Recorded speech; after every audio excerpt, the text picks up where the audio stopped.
For the past few months, most of the famous investors of the world, including Ray Dalio, Michael Burry, and Warren Buffett, have been warning about a potential increase in inflation. Consumers worldwide have witnessed an increase in inflation in almost all goods and services. Almost all investors believe that inflation will continue to rise in the future. However, with the whole world on one side, Cathie Wood decided to stand on the other side and came face to face with some of the world's leading investors as she predicted that the market is heading, instead of inflation, to a deflationary crash. Hey, what's up guys? How you doing? Welcome back to another video by Startup Yourself. And today we'll be exploring the data based on which Cathie Wood made this prediction.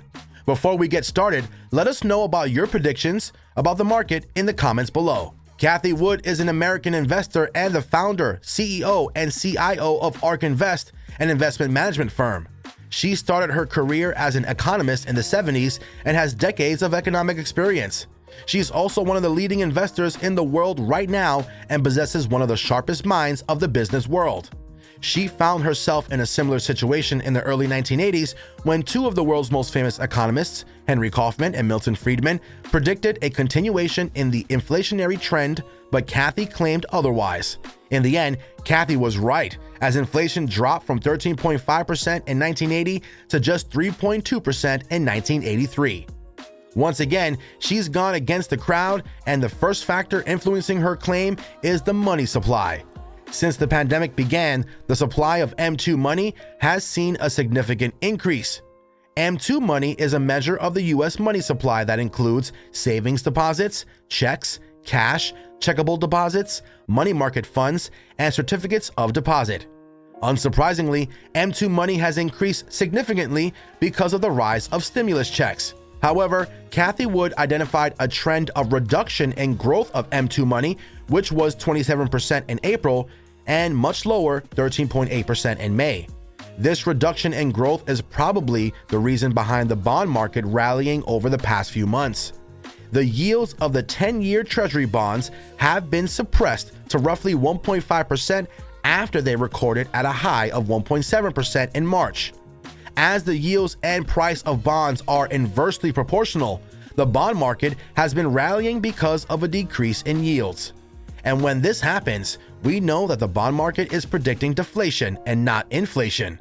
However, let's be clear, Cathie does think that the prices would continue to rise for the next few months. The Personal Consumption Expenditures Price Index has shown that prices have increased 1.6% year on year in February to 3.9% in May, and according to Cathie, this rate could increase all the way up to 5%. So while the inflation may continue to rise in the next couple of months, Cathie sees it declining in the long term. Enjoying the video so far? Well, keep watching because there's a lot more to come, and consider subscribing to our channel and hit that bell icon so that you don't miss out on any updates. Another factor that is going to lead to deflation, according to Cathie Wood, is the rise in oil prices.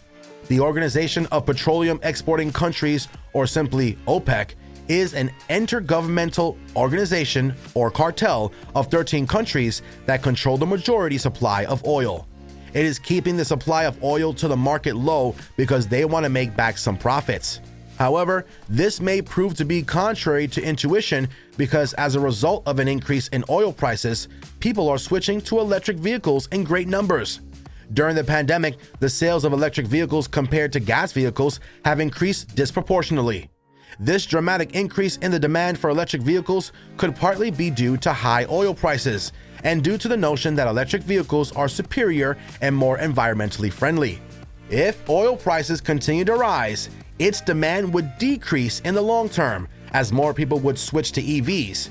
And according to Cathie, the price per barrel of oil may drop to $3 to $12 from the current $75. The increasing buying power of the US dollar is another reason.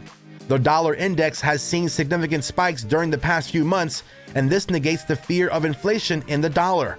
Furthermore, commodities have been facing deflation lately, in particular lumber prices, and have faced a crash as predicted earlier by Cathie. Consumer demands is the last factor. Real consumption has seen a drop of 0.4% month over month. Durable goods consumption is down by some 4.3% month over month, while that of non-durable goods has reduced by 0.5% month over month. In comparison, services consumption is up by only 0.4% month over month, which does not cancel out the reducing goods consumption. In conclusion, the crashing commodity prices and goods consumption coupled with a decline in the supply of money does not spell any serious inflationary threats. With that being said, share your thoughts about the video in the comments below. Also, which side are you on? Team Cathie and deflation or team other investors and inflation? Comment down below. And that's it for today, guys. We hope you enjoyed the video, and if you did, make sure to give it a big thumbs up and subscribe to the channel for more awesome videos. Also, press the bell icon to get notified about our future uploads. We'll see you guys in the next one.